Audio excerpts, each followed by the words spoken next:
Welcome. Good morning, everybody, to the City of Kawartha Lakes COVID-19 Virtual Town Hall. My name is Ron Taylor. I'm the Chief Administrative Officer with the City of Kawartha Lakes. Our goal today is to share in a discussion important information about COVID-19, such as service updates and availability, community and primary care resources, and the latest news on testing, symptoms, and what to expect next. And I'm thrilled with us today are a number of panelists that will help inform the discussion. First, I'd like to introduce Dr. Lynn Noseworthy, Chief Medical Officer of Health, Haliburton, Kawartha, Pine Ridge District Health Unit.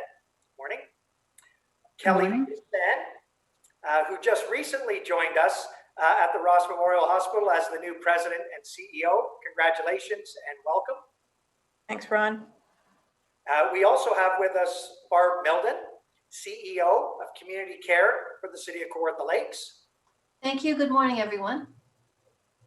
And we have Dr. Naomi Ecob, Family Doctor, Kawartha Lakes Family Health Team. Good morning, everyone. Good morning. And finally, last but not least, we also have our Chief, Andrew Rafton, with our Kawartha Lakes Paramedic Service. Morning, everyone. Thanks everybody for joining this morning. We'll begin with an update from each guest, each partner on behalf of their organizations, and then we'll move on to questions from our community that were received in advance of this meeting.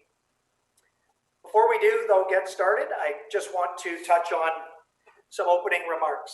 So COVID-19, as all of you know, has dramatically changed the world, and certainly on a local level, it's no exception. Our community has been significantly impacted. We know that many families are grieving the loss of loved ones out there. And to those families, we extend our deepest condolences.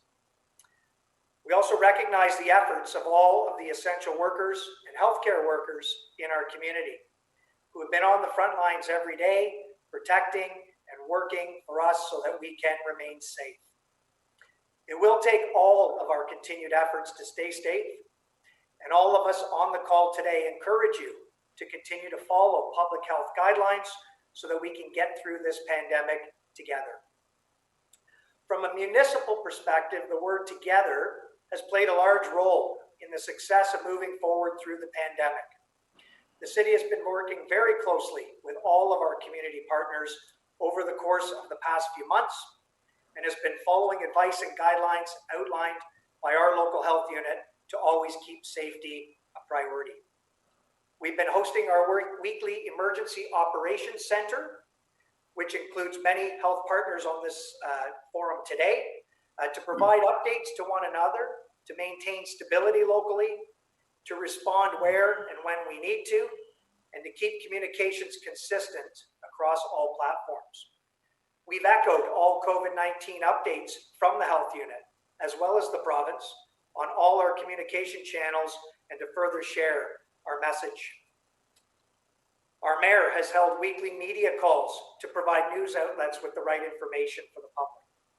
And as announcements continue to be delivered by the province, such as the introduction of a regional approach to stage 2, which begins tomorrow in the City of Kawartha Lakes, we ask for cooperation from everyone to be patient and support one another as we navigate through our reopening phases.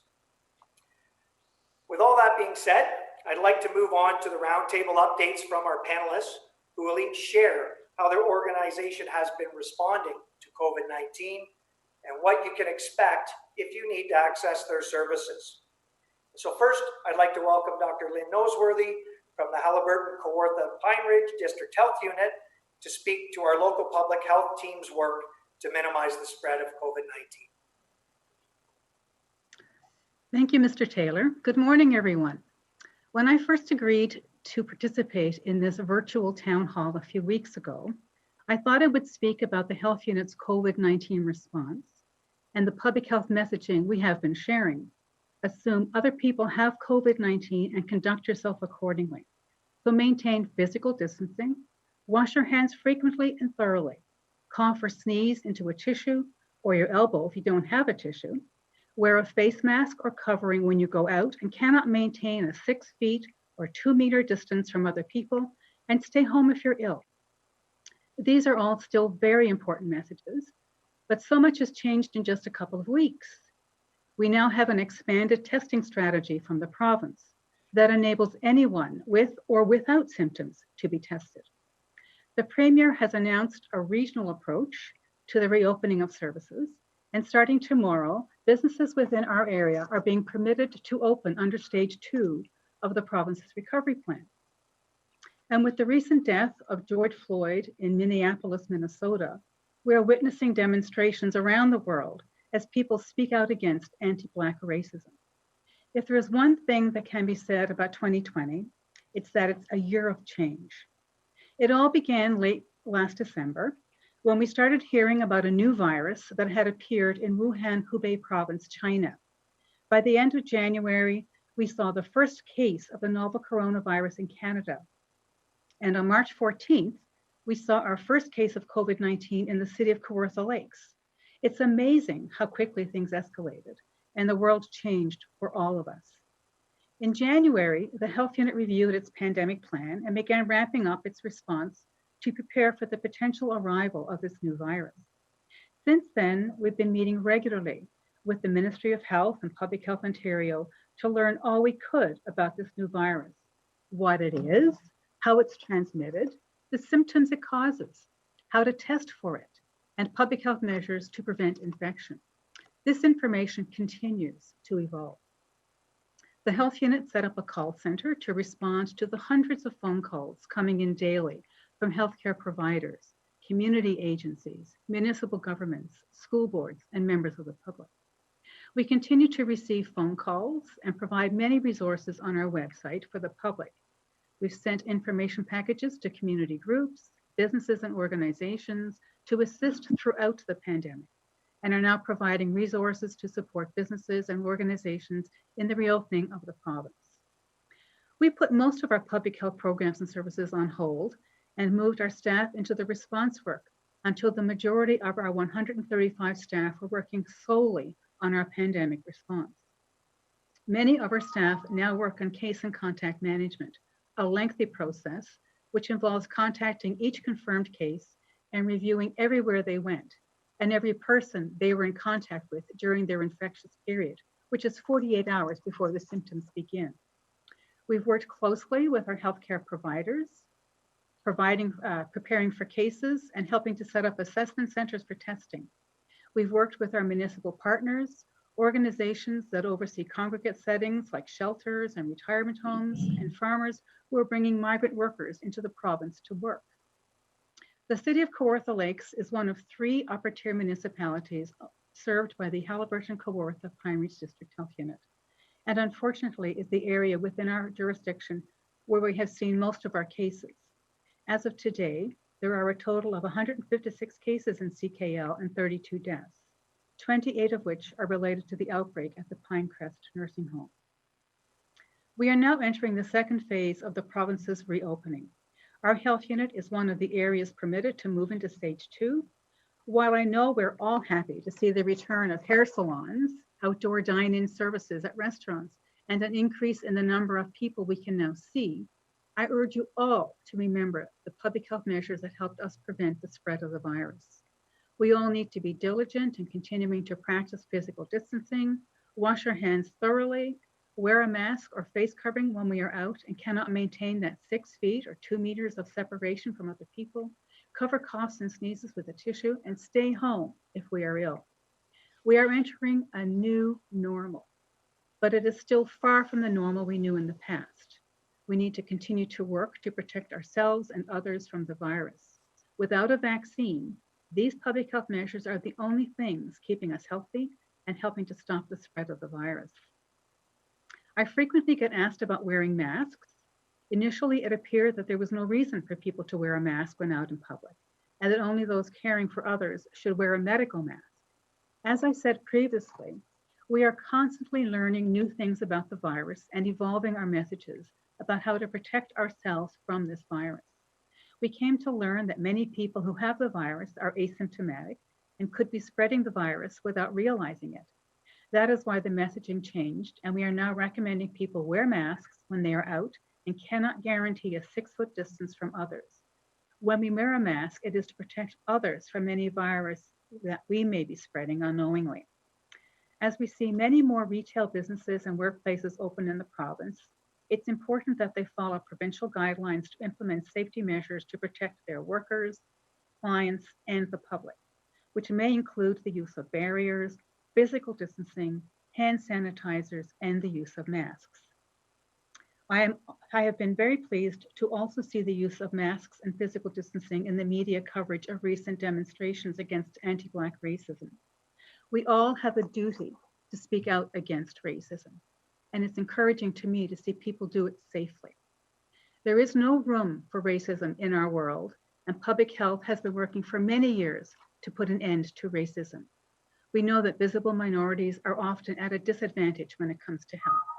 They are often living closer to others in crowded neighborhoods, do not have access to higher education, so they do not get good paying jobs. Because of that, they do not have enough money for healthy foods and may not have access to the healthcare services we often take for granted. Data from around the world have shown that those living in poverty, visible minorities, and older adults have been the hardest hit by this virus, and we need to find a way to end all racism, address poverty, and protect our older adults so that we can ensure the health and well-being of all people. In closing, my message to you all is that we need to continue to be diligent about protecting ourselves and others against this devastating virus. We need to be considerate, kind, caring, and support all people, whatever their age, gender, or race, to stay healthy. That, to me, is a new normal worth achieving. Thank you. Thank you very much, Dr. Noseworthy. And I would also like to extend a thank you to your entire team for all of your continued hard work to keep safety in our community a priority. So thank you for that. Next, if we could, I'd like to hear from Kelly Isfan, President and CEO of Ross Memorial Hospital in Lindsay. Kelly. Good morning, and thanks, Ron.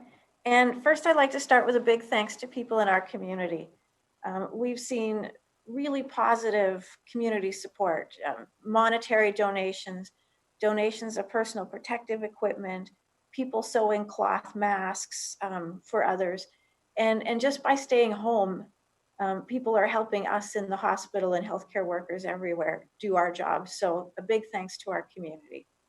As a new resident of the city of Kawartha Lakes, it's been a great introduction for me and such a positive community.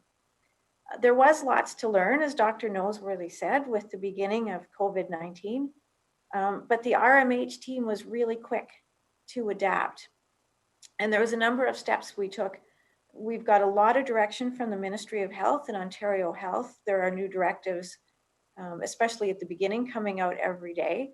And consistent with those directives, we created inpatient capacity by postponing all non-essential surgeries and services. We limited the access to the hospital to the one front entrance only, and began actively screening our own staff and patients coming in through that entrance. We were directed to minimize all people in the hospital, so we paused all volunteering and put a stop to all non-essential visitors. And there's certainly a human price to pay for that, but consistent with ministry direction, we're only allowing visitors for delivering mums and for people at end of life. And that direction continues today. We are helping our patients stay in touch virtually. Counseling groups have iPads. We're helping with family visits through iPads for our long stay patients as well. We've been doing lots of continuing education for our staff. Our staff use PPE, personal protective equipment, all the time, but certainly as knowledge improved in this COVID-19 pandemic, we had to continually refresh that education and keep up with the updates on that. On March 15th, we launched the drive-through assessment for the community at the Lindsay exhibition grounds, and we're still there today. And we have a partnership with Kawartha Lakes Paramedic Services to help provide the in-home testing and surveillance for people that can't get to that center. And together with EMS, we have done surveillance testing for long-term care, retirement homes, and other congregate living facilities. To date, we've assessed more than 2,000 people and have done testing swabs on more than 1,000. And you can get a test if you want or need one. We encourage you to call ahead first so that you can minimize any waiting. The number is 705-328-6217. Our infection prevention and control team visited every long-term care facility and retirement home in the city of Kawartha Lakes to help review their own practices and provide support if needed. And I'm really pleased to say we were very warmly welcomed in these facilities, and we continue to work with any of the facilities that need more help to address ongoing challenges. Further to that, our RMH staff volunteered to support Pinecrest Nursing Home in Bobcaygeon. We deployed a nurse there for several weeks, and we also had people from our environmental services team there to do a thorough, deep clean of the entire home. Our staff really enjoyed the experience, and they were very honored to support Pinecrest and the residents during that challenging time. During this entire pandemic, we've worked with Lynn Noseworthy staff at Public Health, with Ontario Health provincially, healthcare partners and private donors. We have acquired and preserved PPE and made sure that our community partners, community caregivers that still needed it, got it. And we were happy to help support with that. We're now starting to ramp up our hospital services again, and we're really excited about that. We've been operating our surgical program at about 50% capacity for the last 2 weeks. That has been in concert with hospitals in this region. So we've done that joint planning approach, take a very careful and mindful approach to ramping up those services. Safety is always top of mind. Our pre-op patients are tested for COVID-19 prior to their procedure. And as we continue to ramp up, we'll get more information about that out to the community in the coming weeks. If you are coming to hospital, you will be asked to wear a cloth mask. You can bring your own if you have it. We also have them here, and we'll give you one to keep if you need that too. And as Dr. Noseworthy said, please do wear your cloth mask, not only at RMH, wear it elsewhere if you can't distance yourself to protect other people. We really do need to keep in mind that even as we're going to a stage 2 reopening, we're still in pandemic, and we still need to keep flattening the curve. There's a pattern and instructions on how to make a cloth mask on our website, rmh.org. I'm so grateful and so proud of our RMH team of staff and doctors. Everyone has an important role to play, and really so impressed as a new CEO with how quickly people here adapted to the new normal and COVID-19 response. So in summary, I'm really grateful to the collaboration of our partners on this call and to other healthcare partners in the community, as well to the larger community, the city of Kawartha Lakes, for everything people have done to support the hospital. And again, you can always go to rmh.org for more news on what we're doing here at the hospital. Thanks, Ron. Thank you very much, Kelly. And again, I'll repeat, welcome to the community. It's probably an odd way to enter a community, but it's great to hear your experience even just to date with all of the other partners. As you know, and all of us know, the hospital has been a vital partner and has done a remarkably good job in providing insights and information to the municipality about ability and best practices to protect residents who need to visit Ross Memorial. So we are very grateful for all the work that you and all of your team there continue to do. So thank you. Thanks. I think we've all across the community really risen to the occasion. Thanks. The next panelist that we'd like to hear from is Dr. Naomi Ecob, who will share an update from a primary care perspective. So welcome, Naomi. Morning.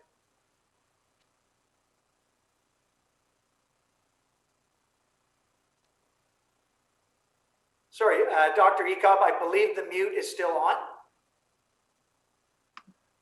There now. I can hear you. Great, thank you. Thank you. And hello, everybody.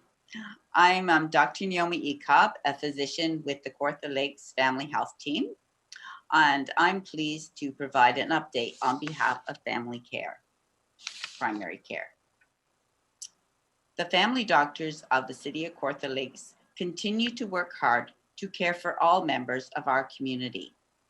Our offices are open and offer acute care, ongoing chronic disease management, and preventive care. Times are changing and challenging, and so is the way we practice medicine. But our goal remains consistent: to keep our patients and our teams as safe as possible. Appointments are now mostly virtually, i.e. not in the office, via telephone, video, and sometimes by email. But there are some patients who still do require in-person office visits. Those such as newborns, babies and children for their immunizations, necessary injections, and pregnancy. Or if the doctor is unable to make a diagnosis without a thorough examination in person.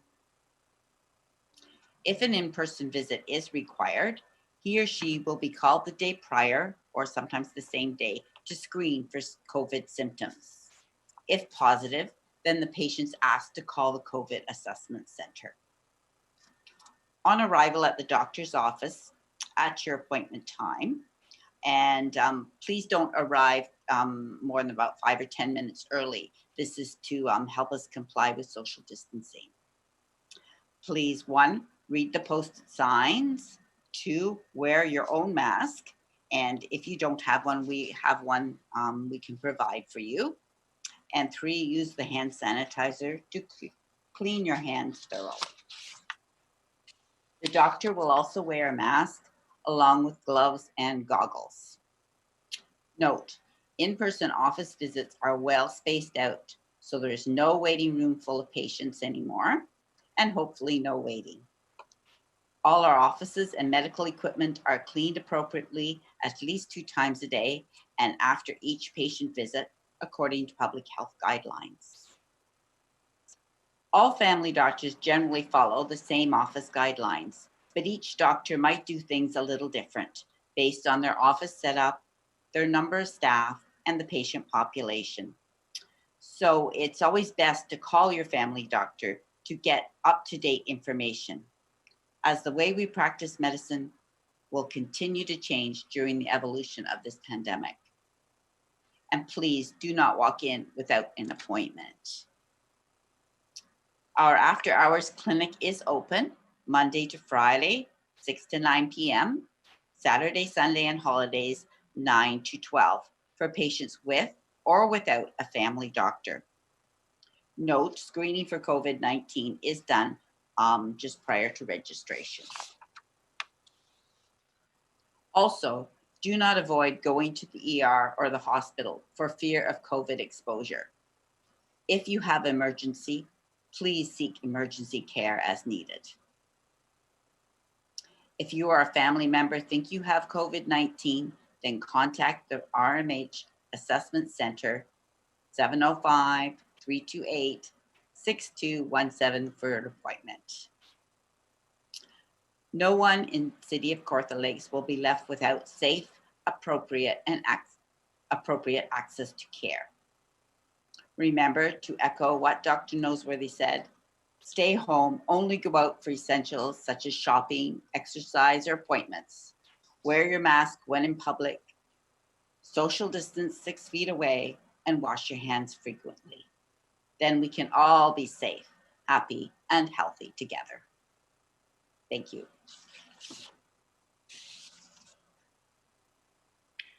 Thank you very much, Dr. Ecob. Appreciate that update, and certainly again, thank you.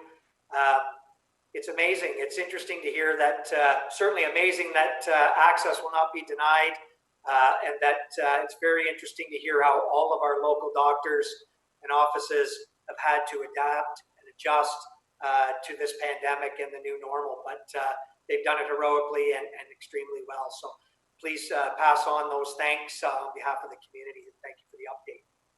I will, thank you. If I could next, I'd like to welcome Barb Mildon, the CEO of Community Care, City of Kawartha Lakes, for an update from her organization. Barb? Thank you very much, and good morning, everyone. It's a real pleasure to be with you, and especially with the panelists. Each of you has been such a wonderful partner to community care over these months. So most of you, I think, on the call will know community care. We're proud to have been in the community for 35 years.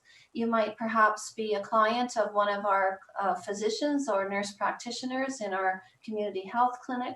You might receive our Meals on Wheels, or perhaps you've actually been driven in one of our very distinctive vans to one of your appointments or one of your social outings.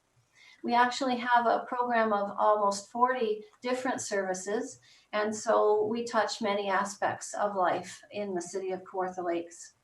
And many of our programs are focused on helping seniors and adults live, those with special needs, live healthy, comfortable lives and connected lives, because we know that from a social determinants of health, that social connectivity is very important. Over the past few months with COVID, as you've been hearing already, we've also had to change the way that we deliver our care. However, we have been able to keep several of our most acutely needed services going. In some cases, we've been able to move services from in-person to virtual.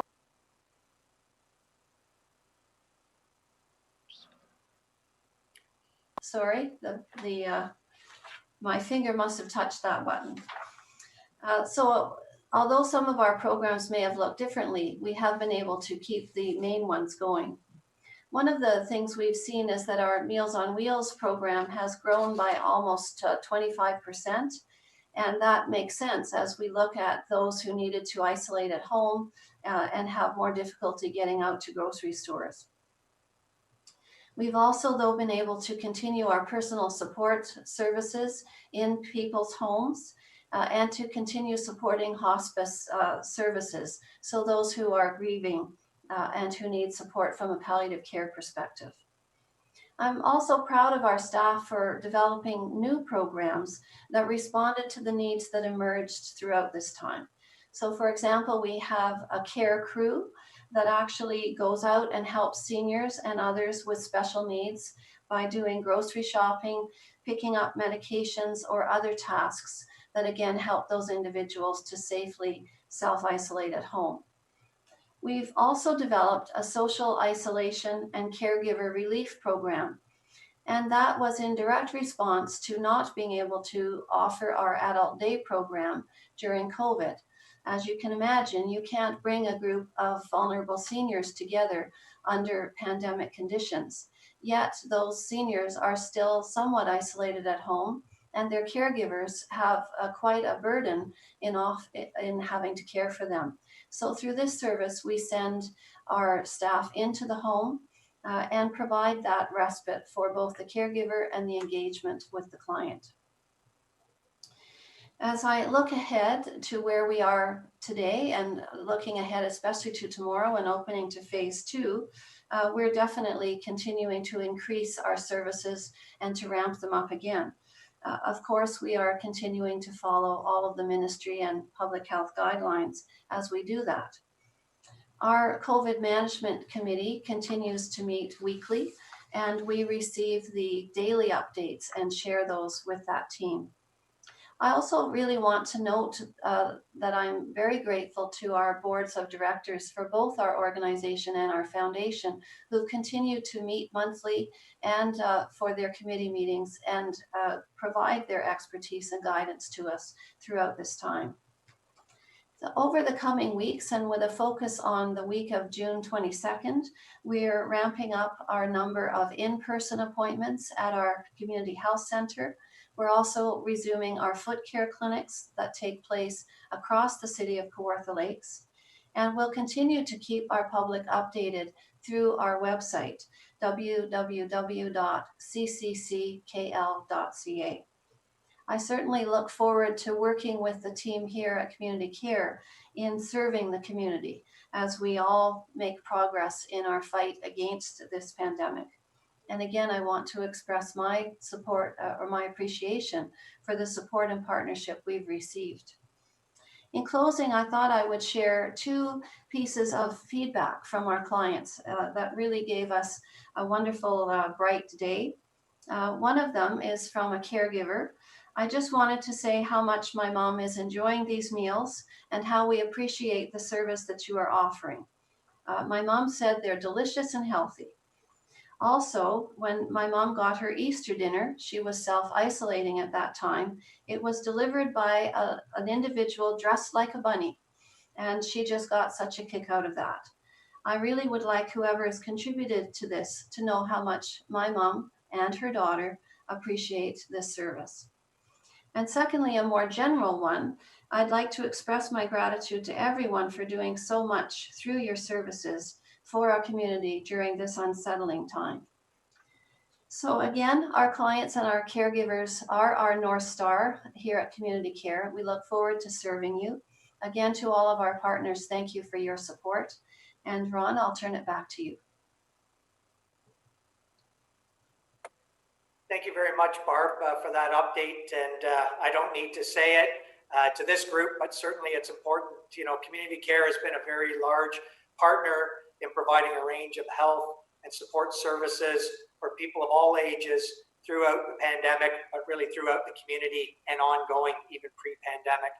And it's important that we continue to work together to let our residents know the different types of supports that are available and out there for them. And so congratulations to you and your team, your volunteers to date.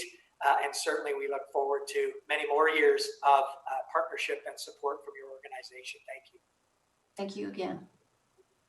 And next, I would like to welcome Andrew Rafton, our Chief of Kawartha Lakes Paramedic Service, to provide an update from their service. Thank you. Good morning, everyone, and thank you for the opportunity to comment on how COVID has impacted our local community paramedic service and the work that we do. These are unprecedented times, and the last 12 weeks have been stressful for all of us. But for frontline healthcare workers, including paramedics, working in this new, ever-changing environment every day has been exceptionally stressful, both physically, mentally, and emotionally. They face having to wear large amounts of protective equipment at times in extremely high conditions, and the stress that they could be coming into contact with the virus and taking it home to their families. Our paramedics are now faced with the reality that every patient they come into contact with could potentially test positive for the coronavirus and thus take full protective precautions on each and every call. So as a member of the public, what can you expect if you need to call 911 for medical assistance? First, when you call for help, the ambulance call taker will ask you a series of questions to screen for the potential of COVID. For example, they will ask the person if they had close contact with anyone with acute respiratory illness or traveled outside of Ontario in the past 14 days. They'll ask, does the person have any of the following symptoms?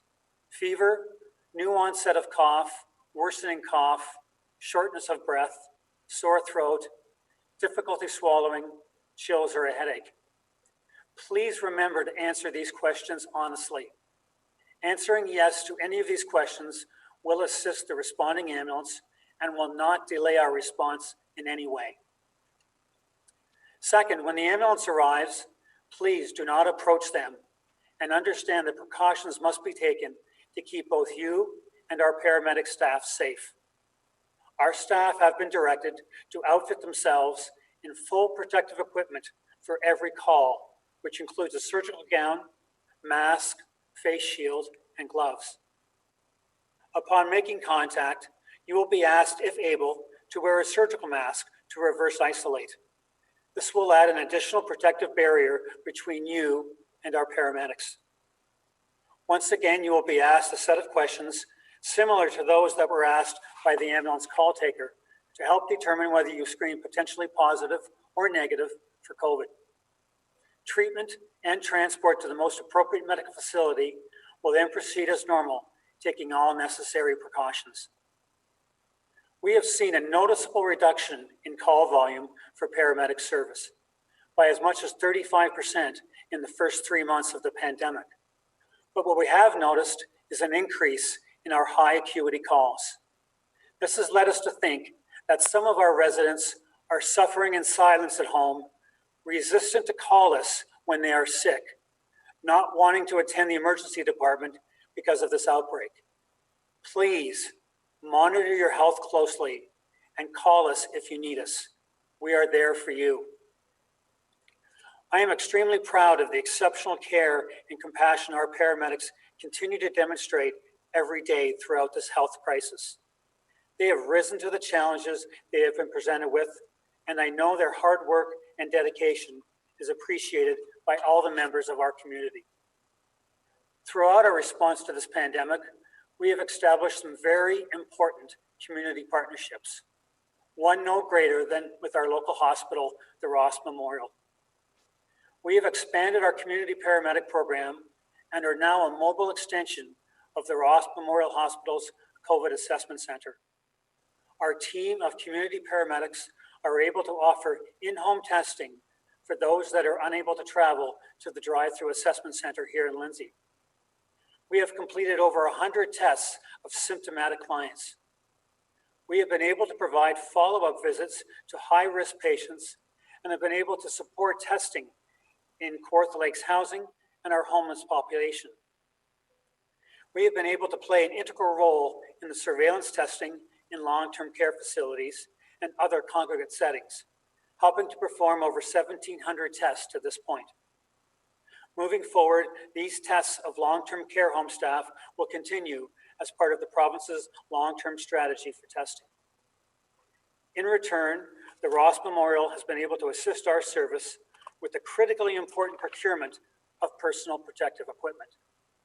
Availability of these essential items has been low since the start of the pandemic, and we have heavily relied on them to replenish our supply in order to keep our frontline paramedics safe. Personally, I cannot thank Veronica Nelson, Vice President of the Ross, enough for all of her dedication and efforts in securing this equipment for us. It has truly been a team effort. In the early days of the COVID outbreak, our service reached out to our Kawartha Lakes community for help with PPE procurement, and you responded. We were overwhelmed with donations from both businesses and individuals. These donations sustained us until we were able to adequately restore our own levels. You also responded with food donations to our crews, cards of thanks, lawn and window signs, all showing tremendous support for our frontline workers. And I can tell you our staff truly appreciated all of these wonderful and kind gestures. In closing, as our community prepares to enter phase 2 of the gradual reopening of the province, we need you to remain vigilant, just as our paramedics are doing. Now is not the time to become complacent. This health crisis is far from over, and we all need you to work to contain the transmission of this virus. Our staff urge all residents to continue the practice of physical distancing. Please avoid all large gatherings. Wear a cloth mask covering when you are out and cannot maintain a 6-foot separation from other people, and avoid touching your face while ensuring frequent and thorough hand washing. Remember, we are all in this together. Thank you.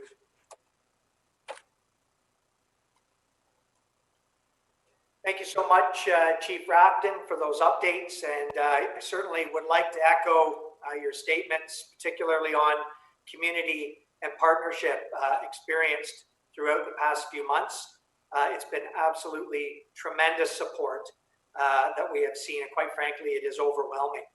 I think it's also important, whether it's your service and any of the organizations represented by the panelists, we're all laser focused on response to the pandemic, but at the same time, there was other functions that we did and looked at and helped support, and certainly all of your teams have done an absolute tremendous job of not losing sight of those functions as well, and supports that the community relies on ongoing.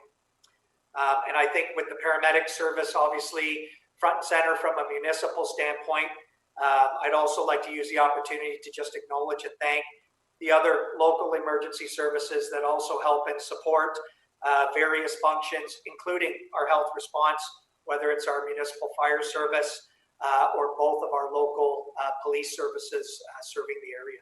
So thank you for that. And thank you to all of you panelists for your updates from your organizations. So that concludes the organization remarks. What I'd like to do now is move on to our Q&A question and answer segment, where we ask residents to submit questions that they may have for our panelists. So please keep in mind that although these questions are directed at specific panelists, any other comments or additional responses that any of you would like to give are more than welcome. So I'm going to start first with a question that was to Dr. Noseworthy. With the province reopening some areas, including our health unit area, won't people from the GTA, which is not reopening yet, flock to the Kawarthas? How can everyone stay safe if so? Thank you. A few months ago, when everything was closing down in the province, we started seeing a number of people traveling to their personal cottages. And the message at that time from the province was that people were asked to take all of their supplies with them, so they didn't need to make any additional stops along the way to minimize the people they came into contact with on their journey.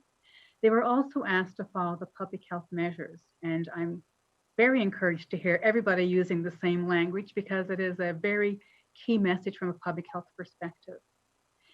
So stay home if they're ill, maintain physical distancing from others, and wear a mask if they could not maintain that 6-foot distance from other people. Now the province has introduced the second phase of the provincial reopening, and cottage rentals and resorts are once again able to operate and welcome guests. There have been a number of safety protocols recommended for all businesses to follow under the reopening, and cottage rentals and resorts are no different. Even though the restrictions are relaxing in many parts of the province, people are still asked to follow the public health recommendations. People are not being asked to self-isolate, but if they are ill, they should be staying home. If they're going out into the communities where the cottage is located, they should be maintaining physical distancing and wearing a mask when they are out, and cannot guarantee they can stay 6 feet apart from others. They should continue to wash their hands frequently and thoroughly, and use alcohol-based hand rub when they visit any retail stores or establishments wherever they travel. Communities in cottage country have always prepared for summer visitors, and it is no different this year.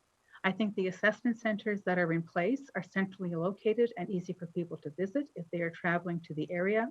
Retail and grocery stores have the safety protocols in place, and any shoppers, whether they be local residents or cottagers, are asked to follow the safety measures in place at each establishment.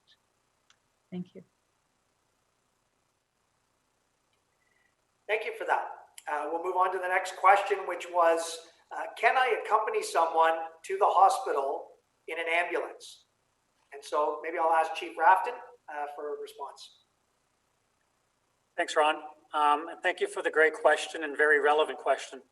Unfortunately, there is not an easy answer. Because some individuals present with no symptoms and yet test positive for COVID, our paramedics are now directed to treat each and every patient as if they were positive and take full precautions, including the wearing of full PPE. So it's basically impossible to say that it would be a non-pandemic related call. Our paramedics will judge each incident separately. We encourage family members to remain at home if the problem is not serious and not accompany the patient to hospital. The hospitals as well are not encouraging visitors to their emergency departments for non-urgent patients. Obviously, if the call is of a more serious nature, then accompanying the patient would be considered by the crew. But you may be asked to wear some level of protective equipment and would be asked to ride in the driver's compartment of the ambulance and not in the back with the patient. I hope that answers the question. Thank you for that, Chief. Maybe I'll add to that, Ron. You. And again, the provincial direction for all Ontario hospitals is to reduce all non-essential visiting and family presence, and that includes emergency departments. There are really very few exceptions. We do allow an accompanying family member for minors or for compassionate reasons. That would include palliative care and end-of-life care, or if the patient themselves had a language barrier and it was useful to have a family member accompany them. But basically, we are assuming that everyone that comes through our doors may have COVID-19, and these restrictions are put in place for that reason. If you are coming to the emergency department, we do ask you to come alone. If you're coming outside of EMS, please come alone and wear a fabric mask if you have it. If not, we will provide one to you. I hope that helps a little bit with more information. It does. Thank you for that, Kelly. In fact, while you're going, I'm going to pose the next question to you as well. So the resident is asking, how and where can I get tested for COVID-19? Sure. So the assessment center, the testing center is at the Lindsay Fairgrounds. It's open 7 days a week. And we encourage you to phone ahead. And again, the number is 705-328-6217. You can come without an appointment, but we don't like people to have to endure wait times. So it's easier if you phone ahead and we'll assign you a time. It's a drive-through model there, so it's very easy. You don't have to get out of your vehicle. And as Chief Rafton said, there is in-home testing for people that, for various reasons, find it difficult to get to the fairgrounds, to the exhibition grounds. So we will, when you call into the assessment center, we will line that up in partnership with Kawartha Lakes Paramedics, and we're, again, grateful to them. Current assessment and testing information can always be found on our website, rmh.org, and I encourage you to go there as things change in the pandemic. Thanks, Ron. Thank you. And I'm encouraged. We have a number of questions. I'm going to try and get through it, but recognizing we've got about 12 minutes left, but I would like to try to get through a significant amount of the questions. So I'm going to move right on, if I could, to Dr. Ecob. The question is, how have you found managing calls with patients virtually? Do you find that the interaction, other than the physical presence of being there, has changed when an appointment is held through a screen? Well, it's definitely a challenge. Very different from the way I've practiced medicine for the past 30 years. So it is different, definitely. I found it often takes longer to speak to a patient rather than having a patient in front of you. On the phone, you lack some of the visual cues and some of the nonverbal cues that you get from patients in helping you make a diagnosis. So it often takes longer to make diagnosis, and even after a phone call, I've sometimes had to have patients come into the office and for a full examination. When you're using video, I think it's a little bit easier because you can see the patient and see their reactions. But again, you can only sort of see and look at the patient, maybe look at a rash or a bump, and see if they're having difficulty breathing. But you can't actually feel the lump. You can't look in the throat very well, can't look in the ear or listen to someone's heart or lungs. So it is limited. So again, there are times that then I have to say, well, I can only do so much. And have the patient come into the office after that. It's a different way of working, definitely. Agreed. It's a different way, but it sounds like it's working. So that's Yeah. That's it. We manage. We're able to adapt and do that. We adapt. Yeah. Barb, we have a question for your organization. How are you ensuring that everyone's safety when clients are receiving your services? Thank you for the question, and I'm again very grateful to our staff and to our volunteers. We've had a core of about 40 volunteers who continue to work throughout COVID, and most especially in our transportation area. So a couple of things. First of all, we do continue to follow all of the ministry directives. So everything that Dr. Noseworthy has said, that Dr. Ecob and others have emphasized, the social distancing or physical distancing as it's called is important. We've erected plexiglass barriers at high traffic areas. We've put screening information and hand disinfection protocols right in our entrances. Masks as well. You've heard others say they're available. We do have them available. If you are being transported in one of our vehicles, for example, in our volunteer drivers, you would sit in the back seat. We no longer have the client in the front seat along with the volunteer. Our waiting rooms have been reconfigured so that there is space between the chairs.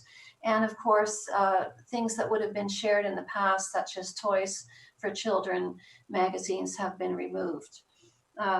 So it is a new normal for us. We continue to pay attention every day to the directives, but I would say that everything possible that we can do to protect the safety for our clients, for our staff, for our volunteers is definitely in place. Thank you for that. We had a couple of questions for the municipality as well. So the question was, can you tell me more about opening trailer parks, beaches, or other seasonal services? And I guess I would just simply note that as a single tier municipality, we have so many different programs and services that we manage and deliver locally. Municipally, our response has been really focused on critical and emergency service response in the immediate term. And it's been mentioned by many of the panelists that we are starting to enter stage 2 and reopenings in various sectors. And as a municipality and a very large employer in the community, we're no exception. And so we are also looking at our various business units and opening them in compliance with provincial orders and also on the advice of local health. And that's going to be done sort of throughout the coming months. And it's really been more of a slow and steady approach. We certainly don't want to be reactive. We want to make sure that as we open these municipal services locally, that health and safety is priority one, not just for the public, but also for our staff that need to oversee those different functions. And so I would suggest to date, we've been quite responsive and cautious, and I don't see that ending over the summer. The announcements that were made very recently, all of our work areas are scrambling to look at what is the best way to open up the services, how will we do it? And it's been said a number of times, it won't be business as usual, it's business unusual, I like to always say, but we will expand on those services, but we're going to do it safely first and foremost. I'm going to move on to next question. This is for Dr. Noseworthy. Why doesn't the health unit provide more details about the location of active cases, breaking it down by community within the districts? So whether it's locally in Lindsay, Fenelon Falls, Bobcaygeon, etc.